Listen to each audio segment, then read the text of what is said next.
are doing are in Bagherat, Khulna, Shatkhira areas.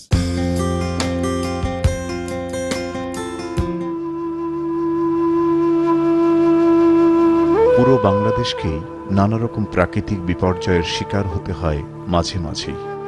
ঘনবসতির বাংলাদেশে সমুদ্র উপকূল এলাকায় 2 কোটিরও বেশি মানুষের বসবাস। এত মানুষের বাসস্থান নিরাপদ করা অসম্ভব ব্যাপার। আয়লা আর সিডরের মতো মারাত্মক ঝড় জলোচ্ছ্বাস এখানকার অসংখ্য মানুষের জীবন কেড়ে নেয়। বিনষ্ট হয় ফসল, ঘরবাড়ি, গবাদি পশু।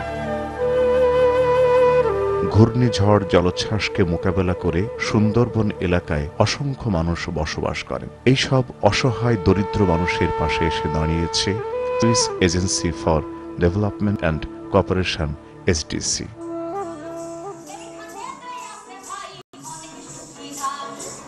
গত 14 ও 15 মার্চ SDC নির্মিত 4টি সাইক্লোন শেল্টার উদ্বোধন করেন সুইজারল্যান্ডের রাষ্ট্রদূত উর্স হেরেন। এই এলাকায় আরও বেশ কটি সাইক্লোন শেল্টার নির্মিত হচ্ছে SDCর উদ্যোগে। সুন্দরবন এলাকার পাশাপাশি SDC আরও অন্যান্য এলাকায় মানুষের জীবনমান উন্নয়নে কাজ করছে।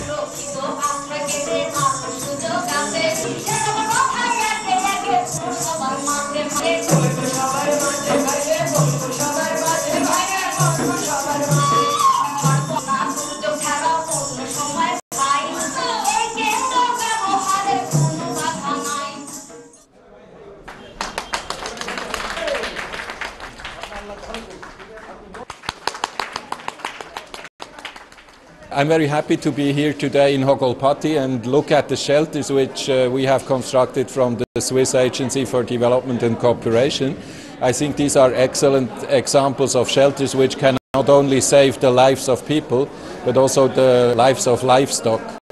The second thing I like about this project is that there is full community cooperation in selecting the site. There has been a donation of the land, people have contributed, and all the management committee and everything to properly manage, use and maintain the shelter has been set up.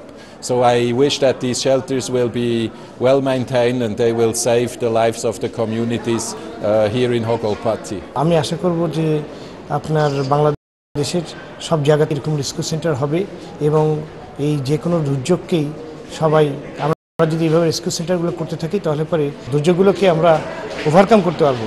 এই যে আশ্রয় কেন্দ্রে আমরা এসেছি, Switzerland সরকার এটাকে আর্থিক সহায়তা দিয়েছেন এবং আমরা বাংলাদেশ ডিজাস্টার প্রিপেয়ারনেস সেন্টার থেকে এর সামাজিক মোবিলাইজেশনটা করেছি। এর বিউটিটা হচ্ছে আশ্রয় কেন্দ্র নির্মাণ করার অনেক আগে থেকে সাধারণ মানুষকে সচেতন করা হয়েছে।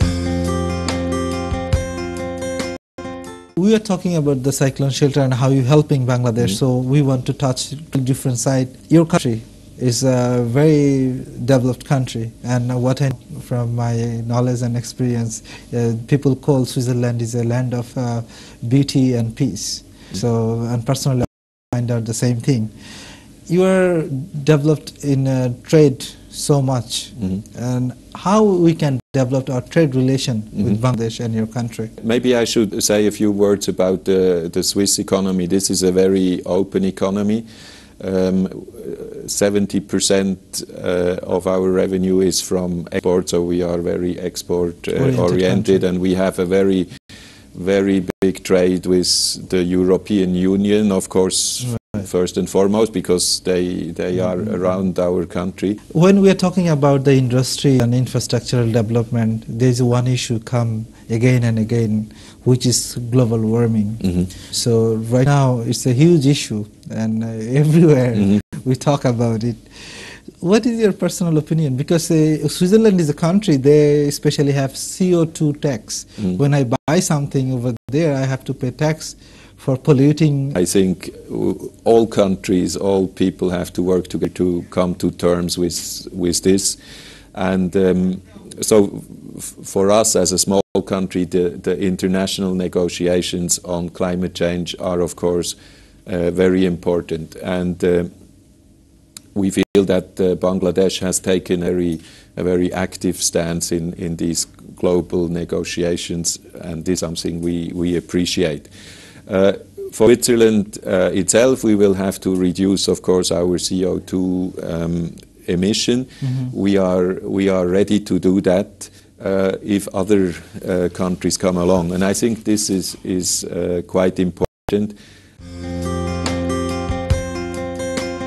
As the ambassador of Switzerland, what is your personal view? What do you want? Where you want to see our country or our world? If we look at the world today, and I say this as a person and not necessarily as the ambassador of Switzerland, is that we see in many countries that where people have not been included in the development of the country, where they had no democratic space to voice their desires, their concerns, we run into difficulties because people's will, people's aspirations have been pushed aside or they have been neglected.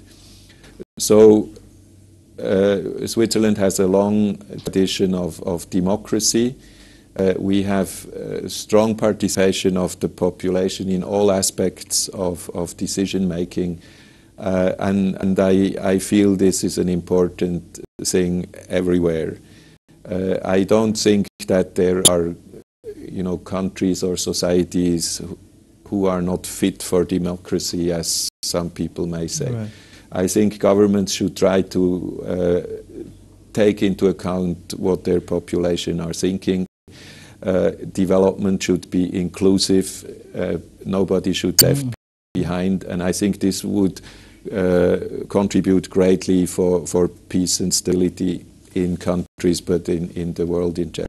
Thank you for your thought.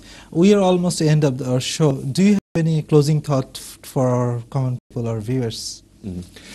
If you come to a country as an ambassador, of course, you want to be well prepared, and I think I did all my reading. I knew that Bangladesh is a densely populated country. I knew that growth has been considerable in Bangladesh, but then to come here and experience it is still a different matter. And unfortunately, also in Switzerland, in the West, when you say Bangladesh, people tend to think about floods, cyclones, disasters, or many people even remember the days of 71 refugees, violence. And I'm trying my best to convey to the people in Switzerland that this is a dynamic country. You have an economy which is growing. The role of women has changed in dramatic ways in this country. You have reduced child mortality almost like no other country. You have now achieved good progress in reducing maternal mortality. The health of people is coming better. And I would like to say to everybody in Bangladesh, please continue with this dynamic, resilient, positive and forward-looking spirit that I find so often when I go